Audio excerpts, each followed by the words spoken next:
믿음은 머릿속에만 있었고 그의 믿음은 부활과 생명의 믿음이 아니라 정보와 지식에 근거한 믿음이었고 이성과 합리성을 기초한 믿음이었습니다. 예수님을 따라다녔고 예수님을 사랑했지만 그럴 수 있습니다. 교회 나오신 분 가운데도 부활 믿음 가진 분이 계시고요. 인간의 이성에 기초한 믿음을 가지고 있는 분이 있을 수가 있죠. 예수님은 이 마르다의 이러한 인간적인 믿음, 아직도 거듭나지 않는 그 믿음을 보시고 예수님께서 사랑하는 마음으로 그의 믿음을 업그레이드, 고쳐주기 시작을 합니다. 그 내용이 지난주에 설교 내용이었는데 예수님의 말씀을 듣고 마르다가 드디어 변하기 시작을 합니다. 27절의 말씀을 지난주에 봤습니다. 한 번 더 보겠습니다. 27절. 나는 부활이요 생명이라고 예수님이 말했죠. 그때 내가 이것을 믿느냐라고 말했을 때 마르다가 27절에 이렇게 대답을 했습니다. 시작. 가로되 주여 그러하여이다. 주는 그리스도시요 세상에 오시는 하나님의 아들이신 줄 내가 믿나이다. 마르다는 변하기 시작했습니다. 마르다의 믿음이 인간적인 믿음에서 부활의 믿음으로 바꿔지기 시작을 하는 장면이 27절입니다. 나는 오늘 여러분의 믿음도 이성적인 믿음에서 성령의 믿음으로, 합리성의 믿음에서 부활의 믿음으로 오늘 변할 수 있게 되기를 축원합니다. 27절의 내용은 세 가지로 요약합니다. 첫째, 변화된 거듭난 마르다의 믿음은 첫째 아멘 신앙입니다. 주여 그러하여이다. 아멘. 나는 여러분들 신앙생활 속에 아멘이라는 단어가 많이 나오기를 축원합니다. 아멘. 그렇습니다. 아멘. 두 번째는 예수 그리스도를 고백하는 믿음입니다. 믿음은 내용이 중요합니다. 주는 그리스도시요 세상에 오시는 하나님의 아들이신 것을 내가 믿습니다. 예수님에 대한 고백이 생겼습니다. 마르다의 변화된 믿음은 세 번째, 믿습니다 하는 겁니다. 압니다. 이제 이 말은 졸업했어요. 여러분들도 압니다 이런 말을 졸업하기를 바랍니다. 믿습니다. 마르다가 이렇게 변했습니다. 이렇게 변하고 난 다음에 그 변화의 증거가 오늘 목사님께서 읽어주신 28절에 나타나기 시작하는데, 이게 28절을 보면 굉장히 얼른 보면 아무것도 아닌 것 같은데 가만히 그 말씀을 이렇게 뚫어지게 보면요, 마르다가 변했다는 것을 28절에서 우리가 발견할 수가 있습니다. 28절 읽어주십시오. 시작. 이 말을 하고 돌아가서 가만히 그 형제 마리아를 불러 말하되 선생님이 오셔서 너를 부르신다 하니. 그럼 27절에서 변한 게 뭐가 있을까요? 27절에서는 주여 그러하외다 주는 그리스도시요 세상에 오신 하나님의 아들인 것은 이제 내가 믿겠습니다라고 그 믿음을 바꾸고 나니까 28절에 무슨 변화가 왔을까요? 여기 세 가지를 28절에서 찾을 수가 있습니다. 첫째는 마리아를 부르는 태도와 모습이 달라졌다는 것입니다. 어떻게 달라졌습니까? 옛날 같았으면은 아무리 예수님을 사랑해도 마르다와 마리아가 라이벌 관계입니다. 그래서 그 말을 해도 그 마르다의 말 속에 가시가 있었어요. 그 예가 뭐냐면 누가복음 10장 38절에서 42절에 그 예가 나와요. 예수님이 마르다와 마리아 집을 방문했을 때 마리아는 예수님 발밑에 앉아가지고 말씀을 들었어요. 마르다는 어떻게 했습니까? 예수님 오셨기 때문에 분주하게 음식도 만들고 청소도 하고 일을 많이 했습니다. 근데 마르다가 생각하니까 마리아가 동생이지만 괘씸해요. 이렇게 바쁠 때는 같이 음식도 좀 거들고 청소도 하고 이래야 되는데 얌체같이 예수님 발에 딱 앉아가지고 말씀만 들으니까 마르다가 시험에 든 거예요. 그래가지고 마르다가 예수님께 이렇게 말하지 않습니까? 주여, 내 동생이 나 혼자 일하게 두는 것을 생각지 아니하십니까? 그러니까 이제 예수님에게도 화가 난 거예요, 마르다가. 저를 명하사 나를 도우라고 하십시오. 이제 마르다가 예수님을 사랑한 나머지 명령을 합니다. 이래라 저래라. 쉽게 말하면 마리아 좀 야단 좀 쳐서 나를 좀 도우라고 좀 해달라는 것이죠. 이것이 마르다와 마리아의 관계였어요. 물론 자매니까 둘이 사랑하죠. 두 사람 다 예수 사랑하죠. 근데 이런 가시가 좀 불편한 게 있었는데 오늘 이 28절에 보면 어떻게 봅니까? 그 가시가 싹 빠졌어요. 나는 여러분의 언어에 가시가 빠지기를 축원합니다. 교회 안 다니는 것도 아니고 사랑 안 하는 것도 아니에요. 근데 말하는 거 보면 약간 시기가 있고 질투가 있고 거기 가시가 있단 말이에요. 근데 지금 28절에는 마리아를 찾아가는 모습을 보세요. 거기 보면은 이 말을 하고 돌아가서 가만히 그 형제 마리아를 불러서 말하되 선생님이 오셔서 너를 찾는구나. 마리아야 빨리 가봐라. 이렇게 지금 말하고 있죠. 이 28절에서 마리아가 변한 것을 두 번째 발견하는 것은 뭐냐면 거기 가만히라는 단어입니다. 마음이 불편했으면 말하긴 하는데 사람 많은 데서 큰 소리로 불렀을 거예요. 마리아야, 너 선생님이 부른다. 이렇게 말했을 거예요. 근데 마르다가 변한 거예요. 그렇게 공개적으로 많은 사람 앞에서 큰 소리를 얘기하지 않고 마리아를 불러서 귓속말로 가만히 조용히 이야기했다는 거예요. 이것은 무엇을 의미할까요? 예수님에 대한 사랑과 동생에 대한 배려가 있었던 거예요. 말에는요, 배려가 있어야 됩니다.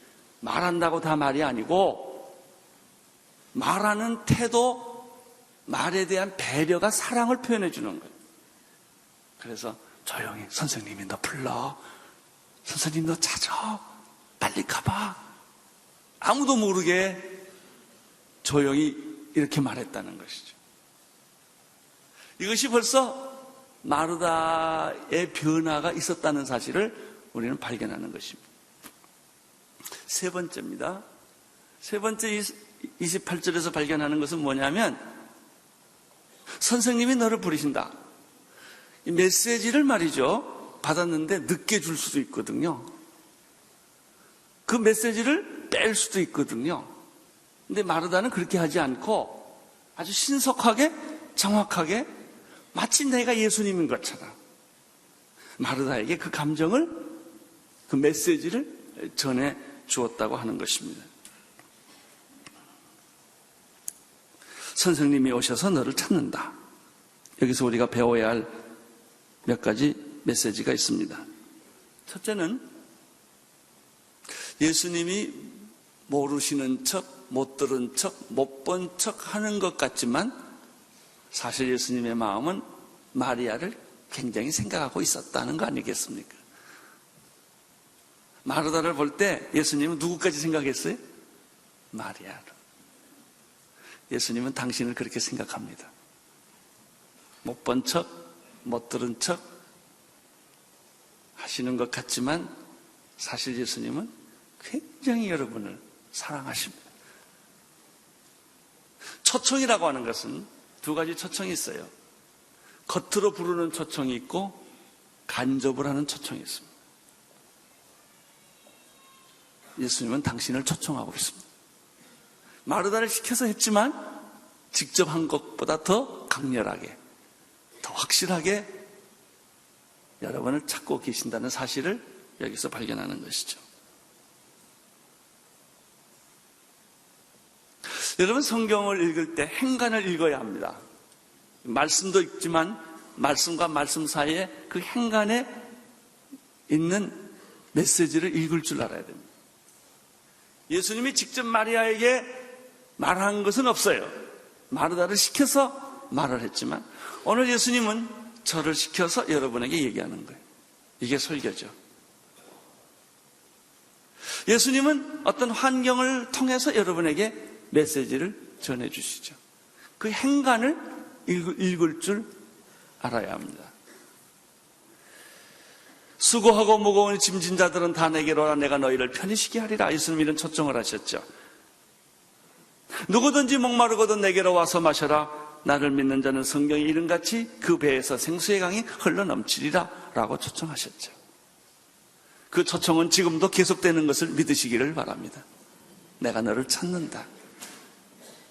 내가 너의 고통을 알고 너의 아픔을 알고 너의 외로움을 알고 너의 슬픔을 안다. 내가 내 문제를 안다. 나는 너를 만나보고 싶다. 오늘 주님은 제 설교를 통해서 여러분을 초청하고 계십니다. 여기서 또 한 걸음 더 나가서 우리가 배워야 할 진리는 무엇입니까? 주님께서 초청하실 때, 간접적으로 초청하실 때 그 초청에 응답해야 된다는 것이죠. 나한테 직접 말 안 했으니까 나는 삐쳤어 이러면 안 됩니다. 주님의 메시지가 느껴지면 받아들이셔야 합니다. 두 번째, 마르다처럼 초청을 받은 사람은 어떻게 합니까? 그 얘기를 머뭇거리지 말고 주저하지 말고 시간 끌지 말고 바로 시간 끌지 말고 전해야 한다는 메시지를 여기서 발견하게 되는 것이죠. 이 말을 들은 마리아는 어떤 반응을 보입니까? 29절을 보십시오. 29절 시작. 마리아가 이 말을 듣고 급히 일어나 예수께 나아가. 이제 우리가 마르다에게서 발견하는 세 가지가 있었어요. 마리아를 부드럽게 불렀다. 개인적으로 1대1 가만히 불렀다. 그리고 메시지를 정확하게 전달해 주었다라고 하는 메시지가 있죠. 그럼 마리아의 반응은 어떻습니까? 29절에 보니까 마리아가 이 말을 듣고 급히 일어나 예수께 나아갔다는 것이죠. 첫째 반응은 급히 일어나 예수께 나갔다는 것입니다. 이것이 부활신앙입니다. 마르다와 달리 마르다는 인간적인 믿음에서 부활신앙으로 옮겨간 여자고요. 마리아는 처음부터 부활신앙을 가진 여자입니다. 그래서 마르다와 마리아가 한 형제지만 영적 태도가 조금 다릅니다. 마르다는 예수님이 나를 부른다는 소식을 듣고 1초도 여유를 두지 않고 그냥 반사적으로 벌떡 일어납니다. 마치 오래 이 말을 기다렸던 사람처럼 벌떡 일어나서 보세요. 이 말을 듣고 급히 일어나. 뭐 생각할 틈도 주지 않는 거예요. 급히 일어나 예수님께로 달려갔다. 할렐루야. 오늘 나는 여러분들이 이렇게 말씀에 반응하기를 축원합니다. 듣자 말자 더 이상 고민할 것도 생각할 것도 주저할 것도 없이 급히 일어나 반응했다는 것이죠. 사람들은 왜 갑자기 마리아가 급히 일어나 나가는지를 아무도 그 이유를 몰랐죠. 왜? 마르다가 조용히 얘기했으니까. 그리고 사람들 같이 슬피 울고 있다가 벌떡 일어나갔거든요. 그 내용이 30절, 31절에 있습니다. 읽어주십시오. 시작. 예수는 아직 마을로 들어오지 아니하시고 마리아에 있던 곳에 그저 계시더라. 마리아와 함께 집에 있어 위로하던 유대인들이 그의 급히 일어나 나가는 것을 보고 고카로 무덤에 가는 줄로 생각하고 따라가더라. 그 이유를 잘 몰랐어요. 여러분들이 행동하는 것을 세상 사람들은 잘 몰라요. 왜 새벽기도 가는지, 왜 그렇게 교회 열심히 가는지, 저 사람이 어디로 가는지 잘 몰라요. 근데 가보니 그 사람 따라가 보니까 이 사람은 가서 가난한 자를 돕고 있었던 거예요. 이 사람은 따라가 보니까 정말 남이 안 가는 곳에 가서 누군가를 전도하고 있었던 것이죠. 세상 사람들은 잘 몰라요. 그 사람이 어디로 가는지 왜 가는지. 두 번째 이 마르다의 반응을 32절에서 또 발견할 수 있습니다. 32절을 읽어주십시오. 시작. 마리아가 예수 계신 곳에 와서 보이고 그 발 앞에 엎드려서 가로되 주께서 여기 계셨다면 내 오라비가 죽지 아니하였겠나이다 하더라. 자, 마리아의 두 번째 반응은 무엇입니까? 첫 번째 반응은 급히 일어나 예수께 갔다는 것이고요. 두 번째 반응은 가자마자 예수님을 딱 붙잡고 엉 하고 우는 게 아니고 뭐 했습니까? 그 발 앞에 무릎을 꿇었다. 발 앞에 무릎을 꿇었다라는 말은 무슨 뜻일까요? 예배하고 있다는 것입니다. 이게 마르다와의 다른 점이고 믿음의 특징입니다.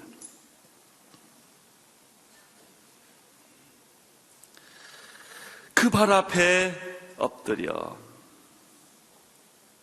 마르다는 보십시오. 예수님을 만나자마자 주님께서 여기 계셨으면 내 오라비가 죽지 아니했겠습니다 라고 그냥 마르다는 직선적이니까 아주 탁 얘기를 합니다. 근데 마리아는 안 그래요.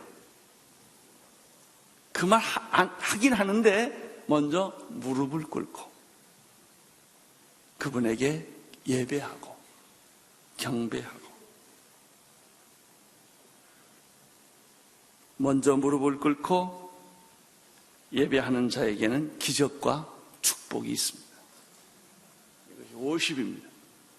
사역보다 우선하는 것은 예배입니다. 예배하는 마음, 무릎 꿇는 마음.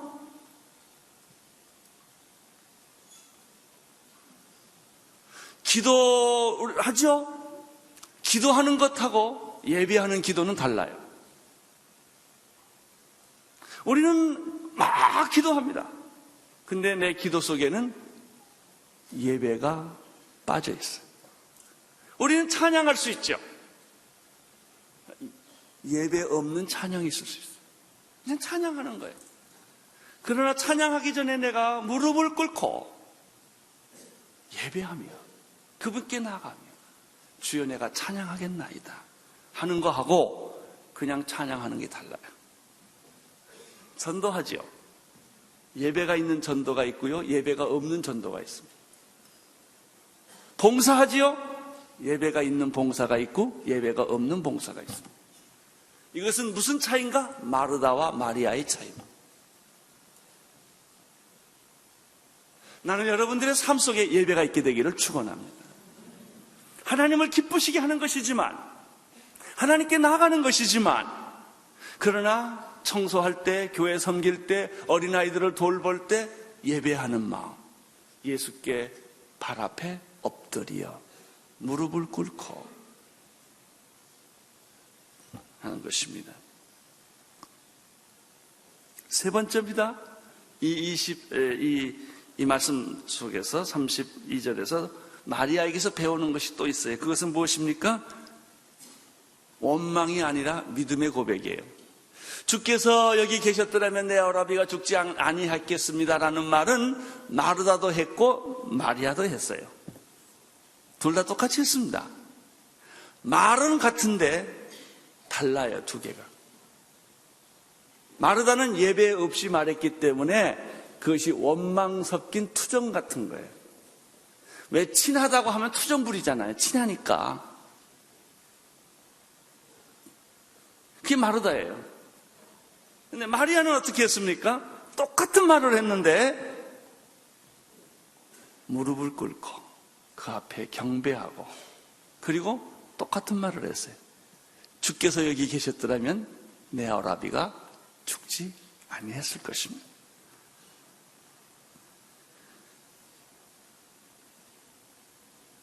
같은데 달라요.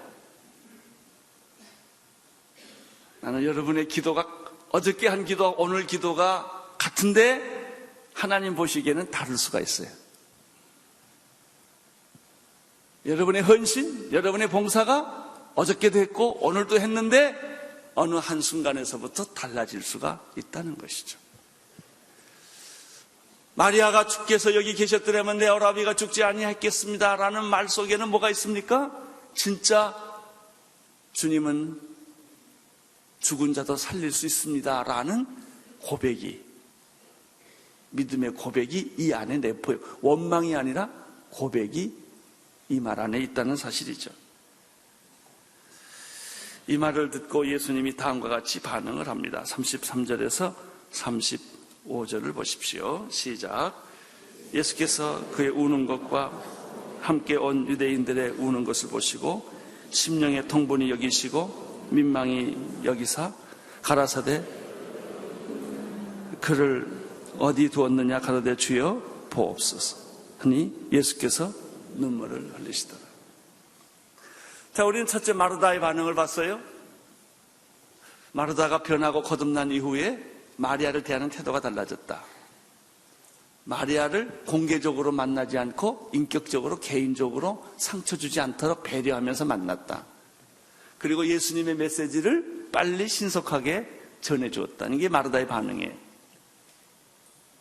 마리아의 반응은 어떻습니까? 예수님의 메시지 초청을 듣자마자 그는 급히 일어나 예수께 뛰어갔다. 두 번째 반응은 무엇입니까? 무릎을 꿇고 예배드렸다. 세 번째 반응은 무엇입니까? 믿음의 고백을 했다 하는 것이죠. 자, 이제 우리가 마지막으로 오늘 이 본문에서 발견할 수 있는 것은 예수님의 반응이에요. 마르다의 반응, 마리아의 반응, 세 번째 예수님의 반응이에요. 자, 예수님의 반응은 어떤 것입니까? 33절에 보면 예수께서 그의 우는 것과 함께 온 유대인들이 우는 것을 보시고 이렇게 되어 있죠.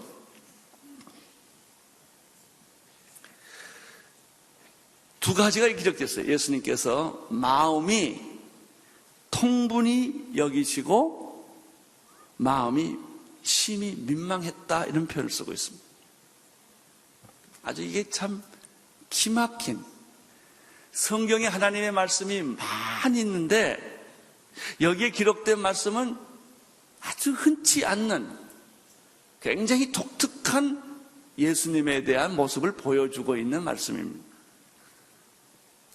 심령이 통분히 여겼다라는 말은 예수님이 격렬한 감정에 사로잡혀 있었다 하는 거예요.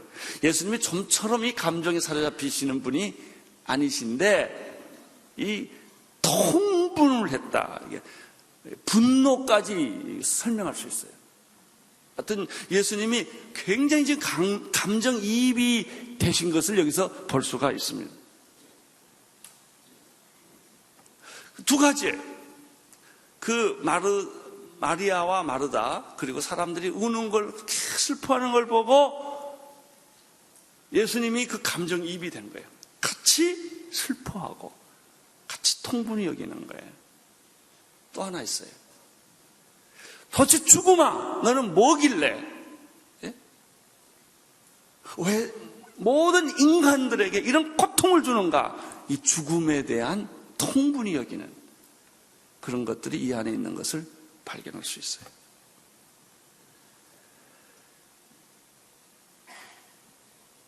예수님은 사람이 고통을 받고 상처받고 죽어가는 모든 사람들에 대해서 사랑과 긍휼과 아픔의 마음을 가지고 계신 분이다. 단순히 예수님은 우리를 불쌍히 여기는 분이 넘어서서 같이 통분히 여기는 가슴을 찢는 분이 예수님이다 하는 걸 보여줍니다. 통분히 여기고 이것은 격정적인 사랑을 표현하는 겁니다. 민망히 여기셨다 하는 말은 깊이 감동되어 눈에 띄게 고통하는 것이 보이다라는 거예요. 이렇게 deeply moved, 심령이 아주 깊이 감동이 되셨습니다. 예수님이 통분하시고 마음이 민망하시고 세 번째 우셨습니다. 하나님의 아들이 어떻게 울 수가 있을까?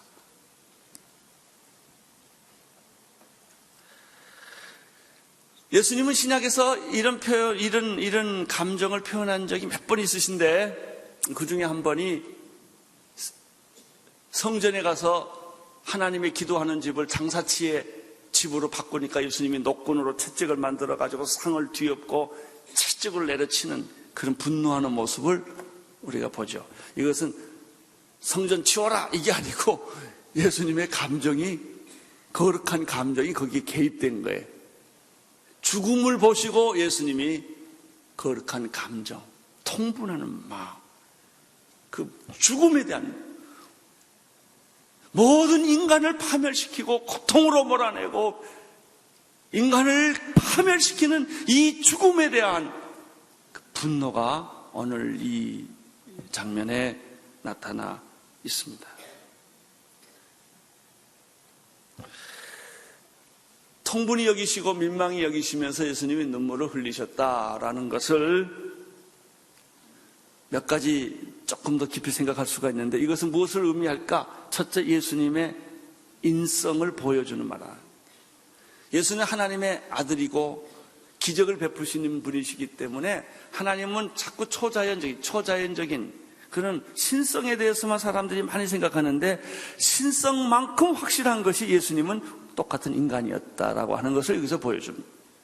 그가 세상에 태어났을 때 하늘에서 떨어지지 않고 알에서 깨어나지 않고 여자의 자궁에서 나왔다는 거예요.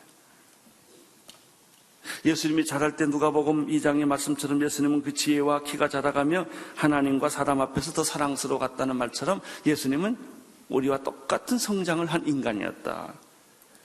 예수님이 40일 동안 광야에서 금식했을 때 그가 굶주리셨다. 예수님은 금식해도 배 안 고프냐? 안 고플까요? 고프죠. 예수님 화장실 갔을까요? 안 갔을까요? 그러셨죠. 예수님 밥 안 먹어도 배부르실까요? No. 역사적인 분이 예수 그리스도예요. 수가성의 여인에게 예수님은 목마를 때 물을 달라고 말했고, 십자가에서 못 박혀 죽을 때 목마르다 그러셨어요. 예수님의 인성, 나사렛의 죽음 앞에서 예수님도 우리와 똑같이 눈물을 흘리시고 죽음에 대해서 통분히 여기시고 사람에 대해서 민망히 여겼다. 고통을, 사랑하는 사람은 잃은 사람에 대한 아픔을, 그까짓 거 뭐 다 죽는 거야. 세상에 그 말처럼 섭섭한 게 없어. 죽지 누가 안 죽는데요? 그래서 그 고통을 느끼는 사람한테 그렇게 말하는 게 아니죠. 그 고통을 같이 동참해주고 그 아픔에 같이 동참해주는 거예요. 이분이 예수 그리스도였다는 거죠. 예수님은 우리와 그래서 똑같은 고통과 똑같은 슬픔을 같이 지신 분이시다. 대신 지신 분이시다. 이사야 53장 3절에 아주 유명한 말이 있죠. 그는 멸시를 받아서 사람에게 실어버린 바 되었으며 강고를 많이 겪었으며 질고를 아는 자라 마치 사람들에게 얼굴을 가리우고 보지 않음을 받는 자 같아서 멸시를 당하였고 우리도 그를 기히 여기지 아니하였다. 이 이사야 53장 3절에요. 인생이 가지고 있는 세 가지 문제에 대해서 딱 집어 얘기합니다. 첫째, 예수님은 사람들에게 거절당해서 실어버린 바 되었다. 인간의 가장 핵심적인 이 고통은요, 소외감이에요. 소외감. 실어버린 바 되었다. 사람들이 날 싫어하는 거예요. 사람들이 날 환영하지 않는 거예요. 사람들이 나를 거절하는 것이죠. 이걸 우리가 다른 말로는 외로움이라는 단어를 써요. 고독하다. 예수님은 그런 일을 겪었어요. 사람들에게 배척을 당했다. 실어버린 바 당했다. 두 번째, 강고를 많이 아는 자라. 이 말은 무슨 뜻이냐면 예수님도 고통을 많이 겪었다. 억울한 일을 많이 당했다. 세 번째, 예수님이 질고를 아신다. 예수님도 병이 뭔지를 아신 분이다. 예수님은 우리의 소외, 우리의 고통, 우리의 질병을 알고 계십니다. 같이 경험했다는 겁니다. 사랑하는 성도 여러분, 주님이 내 고통을, 내 외로움을, 내 소외감을 안다는 것만 해도 위로가 됩니다. 하나님이 날 아신다.